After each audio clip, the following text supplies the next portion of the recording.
What is up, guys? It is the KPMG Women's PGA Championship week. As most of you already know, this is the third major of the year, and I am so excited to be in this part of the world. It's beautiful.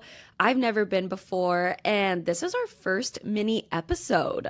And who better to have on than our stat guy extraordinaire, Justin Ray. J. Ray, how is it going? I know you are here now in Seattle, so yeah, what's going on? Yeah, beautiful part of the world. Thanks for having me on, by the way. I haven't been back to the Seattle area since the 2015 U.S. Open. So, it's a gorgeous place, and it's going to be an awesome week. Yeah, definitely. Have you been able to make it over to the course yet? I'm going for the first time this morning here after we get off the phone. So, yeah, I'm excited to check it out. I know just from knowledge of the course, those tight sight lines off the tee or something I really want to get a look at.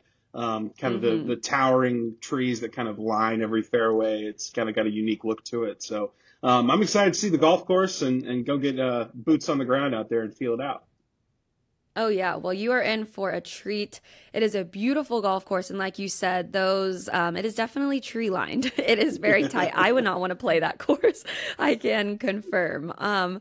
But as I mentioned, J. Ray, you are a stats guy. You are a genius. I just see your tweets and I see all the stats packs every week. And I'm like, this is so cool. I love looking at it. But I just want to give people listening and watching a little brief overview for maybe those who don't know. So, I mean, who better to introduce themselves than you? So if you could just kind of tell me, your background, like how did you get here? How did you get to this point?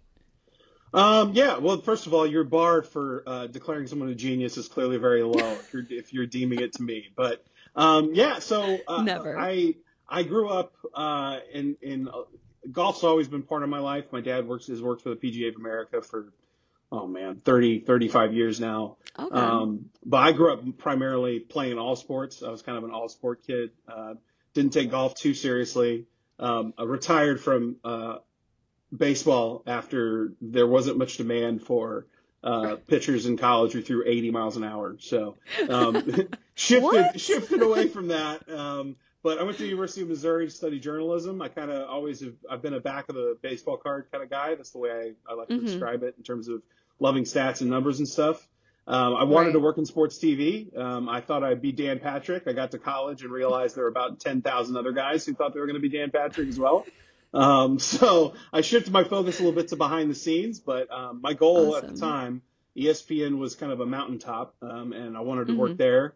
I had an internship in the research department before I graduated, so I went up there with the goal of kind of earning my way, or earning a spot when I did graduate from the University of Missouri, which I did. Okay. I had a spot waiting for me, which was really cool. I had a good internship, I guess. I won enough people over.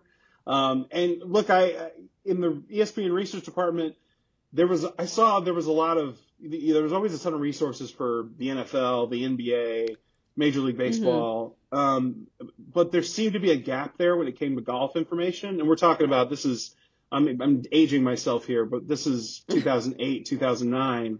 Okay. Gotcha. So peak Tiger years. And that was kind of, always the focus of conversation when we talked about golf in kind of a general sports setting like ESPN. But, I just noticed there wasn't a ton of great storytelling elements and really great statistical backing for the world of golf. So I kind of focused on that a little bit. I worked on a myriad of different shows, Sports Center. I was a researcher for the Scott Van Pelt show, which was awesome. I was able to be part of their golf coverage for when they had the U.S. Open and the Open Championship. So, I'm meandering here. Long story, but about 2014, Golf Channel kind of reached out and started recruiting me. Joined them in 2014. I was with them till 2019. Wrote for them, worked on Live from Golf Central, all those kinds of things. Kind of built the following on social media as well during that span. Nice. And then in 2019, I joined the company I'm with now. We're called 21st Group. It sounds a little nebulous, the name and everything, but we're a sports intelligence agency based in London. We're kind of spread out all over the world. I'm based in Texas. I have colleagues in Singapore, France. Our main office is in London, Tokyo. We're all over the place. So It's Awesome. really cool to have a global team, and we're fully equipped to do all the things we do now, including the KPMG Performance Insights that we help out with week in Mm-hmm. and week out. And the coolest thing I've got to do in my career by far is help the U.S. Solheim Cup team last year and this Yes. year, be their statistical advisor. So yeah, we were a half point away from perfection in Spain, and Yeah, I I can't know. wait for about 80 days from now when we go and win the cup.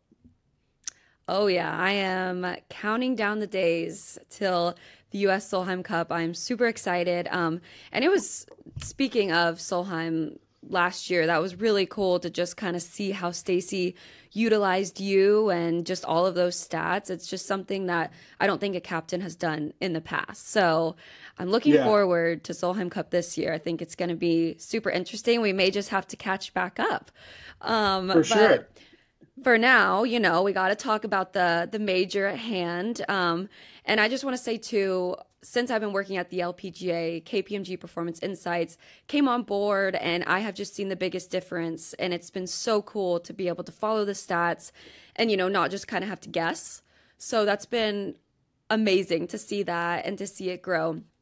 But you mentioned, and you were working for ESPN during the Tiger era, and I know that we were talking with Adam Stanley yesterday in our podcast, and he was saying, "Oh yeah, this guy has the craziest Tiger stats." But I want to hear your craziest LPGA Tour stat off the top of your head, and it doesn't have to do with this week, but it totally can. So I think one of my favorite things when comparing the two tours is just the subtle and not so subtle differences in the women's and the men's games. I'll Mm-hmm. give you one here. The rate at which LPGA players are accurate with their driver is ridiculous. Like, I don't think Yeah. people fully grasp how unbelievably accurate they are off the tee. Compare them to like a 8, 9, 10 handicapper like me, or just even the men's game. So on the Yeah. PGA Tour right now, this season, there are 3 players who are hitting the fairways 70% or more of the time. On the LPGA, Okay. there are 95 players hitting That's 70% or wild. more. It's crazy. The LPGA Tour average this season is better than 72%. The PGA Tour has 3 guys who can even crack 70%. That's the difference is so stark and so remarkable. Crazy. One of the really cool things about, I worked more and more in the men's game earlier in my career, and it's been such a treat to be Mm-hmm. able to work more with the women's game now. But seeing there's so many different things that are very similar. Like Right. I looked at like putt make rate from 5 to 10 feet. It's basically identical. Yeah. Proximity to the hole with your wedges, pretty much identical. But Okay. you look at something like that, and the difference is so stark and so crazy. So That's 3 players on the PGA insane. Tour, just 92 more on the LPGA. Oh my gosh. No big deal. Not a big difference or Yeah, anything. no, not at Yeah. all. Same game, Nothing to right? see here. Yeah, that is so wild. I didn't realize that. I mean, I knew they were crazy accurate, but compared to the men's game, I had no clue. So that's a good tidbit. I'm gonna keep that in mind. Yeah, I But think, yeah. yeah, one thing that makes that really interesting is that when you do miss a fairway on the LPGA Tour, it's super Hmm. penalizing because everyone else is hitting 10 to 14 fairways around. So when you do Right. miss one, it's very penalizing. Whereas as you watched the U.S. Open last week, Bryson missed fairway after fairway, and when Doesn't it didn't get matter. caught in Yeah. that wire grass, it didn't really matter. So I Hmm. think that's one thing that I really enjoy about For watching the sure. women. Yeah, you're definitely going to see the women playing out of the fairway quite a bit. Yeah. Even as someone who works for the LPGA, I'm like walking around, they just make it look so easy. I go home and I try to golf, and I'm like, it's not It's as easy not as that it easy. looks. No, it is No, not.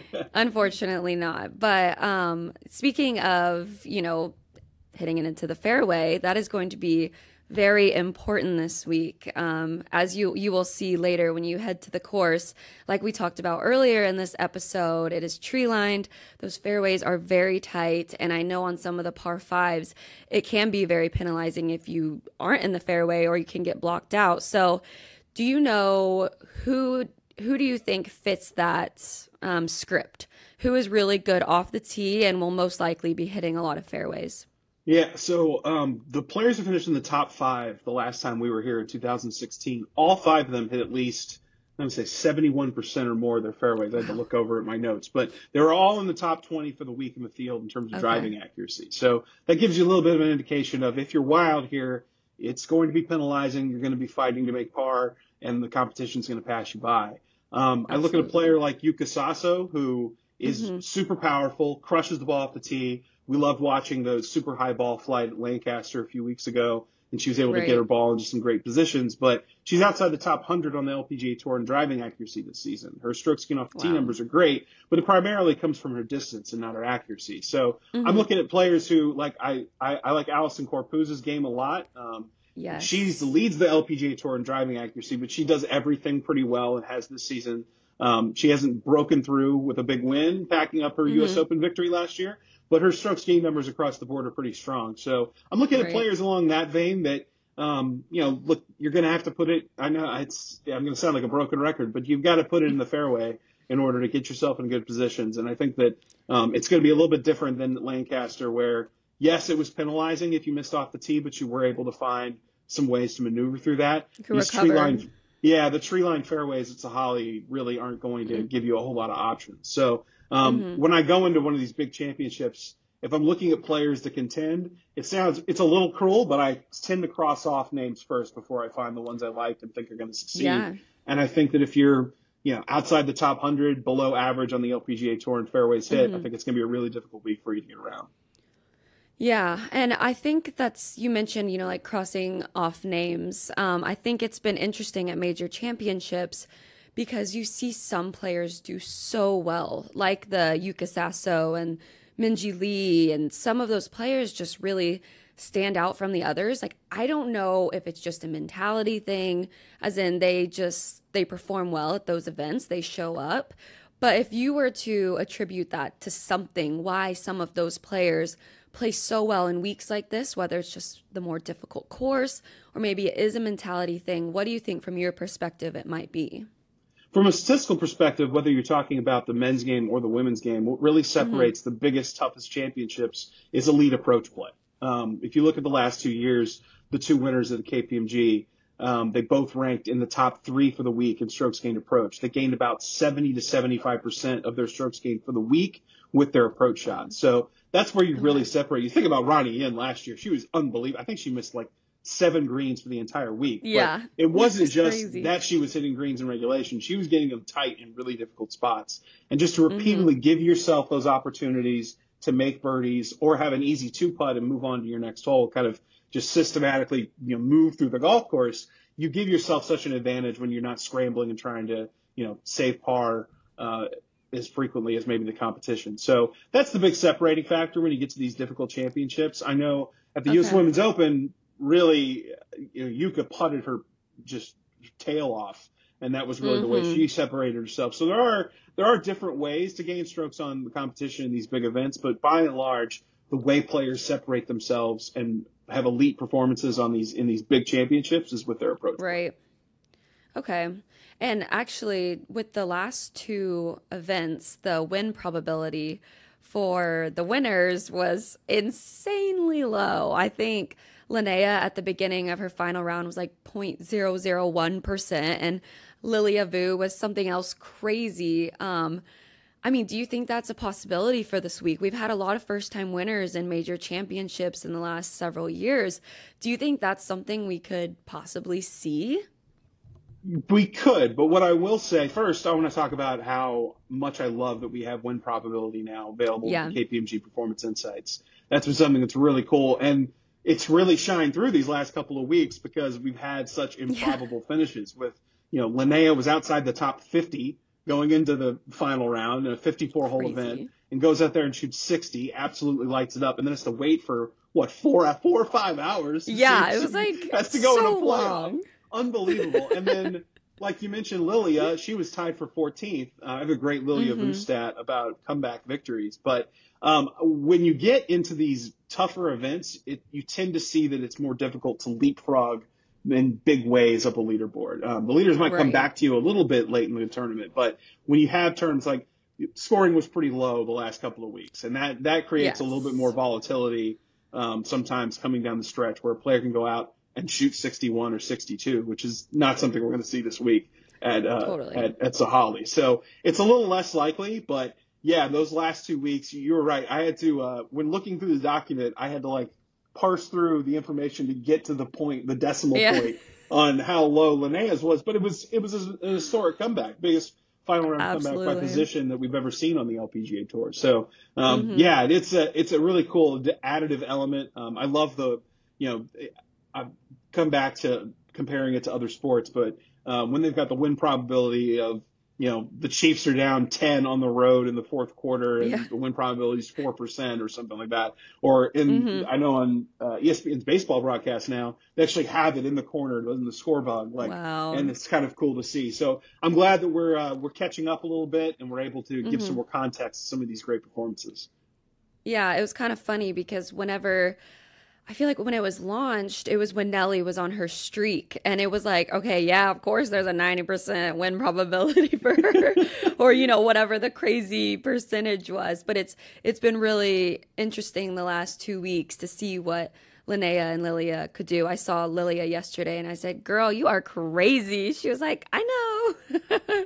So it was just really funny. But so she's the, world number 2. I want to talk about the world number 1. I want to talk about Nelly Korda. She missed the cut at the U.S. Women's Open. She missed the cut at the Meyer LPGA Classic. Why do you think that is from a stats perspective? And how do you think she's going to perform this week when you start crunching the numbers? So I look at those 2 weeks and those missed cuts, and really it was just a 30-minute stretch where she kind of fell apart in each of those events. And that's what caused her to miss the cut. Remember the 10 she made at Lancaster, by the way, where, Right. my coffee's not cold yet in the first round, Yeah. covering the thing, and already the biggest story in the sport has played her way out of it. But you I take that away, know. you take the first couple of holes away, she has a 10-shot improvement the following round, nearly comes back and makes the cut. For the most part, she played pretty well, other than that crazy hole and that absolute disaster that happened. And then look at last week, and she starts out, I think it was 4 over through 3 holes. Basically just gets Yeah. off to a really bad start. And you're in a situation at the Meyer where the scoring is so low, like you basically, If you don't go low. you got to be 4 or 5 under just to, have a shot at making the cut. So, really it was just a couple of bad 30-minute bursts that got her Right. behind the 8 ball. Whereas if the cut's made theoretically after the third round, I think she plays her way back into maybe even in contention, both of those events. But she just, Definitely. put herself behind the 8 ball and ran out of holes those 2 weeks. So I don't take a whole lot out of it, to be perfectly honest. I think it's you don't need to sound the alarm. She's still having an incredible season. But I think that those quick bursts of poor play really kind of put her in a bad spot. So I would be surprised if she's not in contention this week. She's that resilient, that talented, and her game goes everywhere. She's the only player on the LPGA Tour this season inside the top 30 in every strokes gained statistic. So it just speaks to how nuts. balanced her success is. She's not relying on one part of her game. She's really become a super well-rounded player. And obviously it shows when you win 6 times. It's not even bad. July. Yeah, exactly. It was insane. Every week I was there and I was like, is Nelly going to do it again? And then she just kept doing it. And it was There she is. so cool to watch. Yeah. Unbelievable. Yeah. And really a really just when an athlete goes on a run like that and can captivate people who aren't like me and you inside the game week in and week out. Yeah. That's when you see a lot of really cool crossover, and it's really cool to see. Definitely. I feel like we have to talk about Brooke Henderson. She won this tournament in 2016 when it was at Sahali. So for those who are listening or watching that don't know, we are returning to this course. So we have played this course before, like you mentioned earlier. And so she leads, what is it, all players and strokes gained total per round in majors, correct? So yes, since 2021, I believe. Okay. So does she just play majors really well? Is that what it is? I don't want to break any news here, but she's a very good player all the time. Yeah. Breaking news. Yes, exactly. But no, she fits that mold of, like I mentioned earlier, these biggest championships, they test every facet of your game. But when you're really good with your approach play, you're able to put yourself in positions over and over again on difficult greens to give yourself an opportunity to make birdie. you tend to Mm-hmm. separate yourself from the pack. And she's been excellent at that in the biggest events. You just look at her performance here. God, I can't believe it was 8 years ago now I that she won that know. major here in Seattle. But, just she was great through the bag. She did everything really well, and she tends to elevate her game when she gets to the biggest championship. So, statistically, Definitely. she's one of those players, a lot like Nelly, where it's tough to find a weak spot.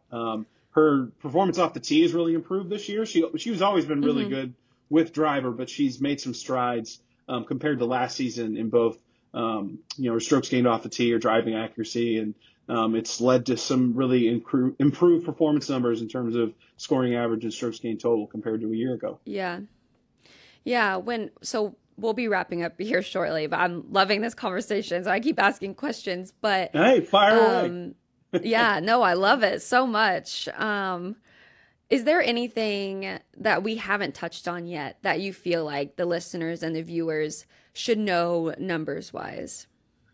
Maybe not numbers specific. I do want to share that Lily Avu stat I mentioned. I don't want to say that I Yes. had a good one and Yeah, yeah. not True, share it. true. So we mentioned her ability to come back and win, and of Mm-hmm. course she came from outside the top 10 to win at Chevron last year and entering the final round. Does it again last week. Was tied for 14th place entering the final round. Going Crazy. back to 2000, quarter century now, she is the only player to win multiple LPGA events when you're outside the top 10 entering the final round. It just doesn't happen that often. So to think that It's so we've had two of these wild. big comebacks in a row, and now she's done it twice in the span of a little over a year is pretty wild. Mm-hmm. And you have to go back a quarter century, and not a single player besides her has come from behind and did that. So I didn't want to tease the stat earlier and not give Yeah. it. So Not I'm say glad it. I popped in my head to remember. What I do want to say, just overall numbers wise, is I'm so proud to be part of bringing this to people and telling these great Mm-hmm. stories about these incredible athletes. I mean, it's been so rewarding and been the most rewarding thing in my career to date to be able to be part of something that we didn't have this a few years ago. We didn't know, we Yeah. didn't have strokes gained statistics for women's golf, period. And to think that, Mm-hmm. KPMG has been such an unbelievable sponsor. T-Mobile's helping out this week with the live scoring. The way we're going to have the champ cast for the tournament this week is just going to be fantastic. And the fact that Yeah. we're able to provide this and generate this bespoke strokes gain formula specific to the women's game too is something our company's really proud of that we worked on and have been sharing the last couple of years. Just to be part of Yeah. this is really cool and really rewarding. And I can't wait to see, I want all the fans to enjoy this as much as I do in terms of digging Mm-hmm. into the numbers and knowing why these players are successful or why you should, maybe fade their chances this week. And Right. it's just so long overdue for women's golf. So I'm fired Definitely. up to be a small part of it and be able to contribute the way I've been able to. Oh, I love that. No, it's been great following it. So thank you for being our stat extraordinaire. I'm going to keep saying it because that's what you are, and a genius. Okay. I don't care what you say. You're It's great at very crunching kind. Thank you. those numbers. Okay. So I have to ask though, if you had to make a pick for this week, who would you pick to hoist that trophy? Man, there's a lot of names I'm really high on, but this player is red hot. She's ready to break through and get a major win. Ataya Titakun has more high finishes than any player the last 2 seasons without a win. Comes into this week Mm-hmm. 4 straight top tens, gaining more than a stroke both tee to green and putting in that span. I just keep coming back to her. I keep coming back Yeah. and circling that name. Just one of the hottest players in the world, and is going to break through in a big way.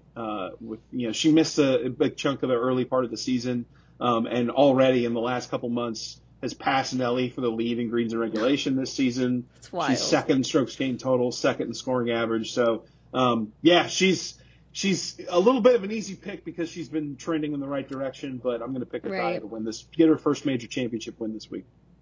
Absolutely. I think that's a great pick. She was someone I had an eye on as well. But like you said, the depth out here on this tour is incredible. You never know week to week, teeing it up, who's going to do it. But I could absolutely see Ataya getting it done.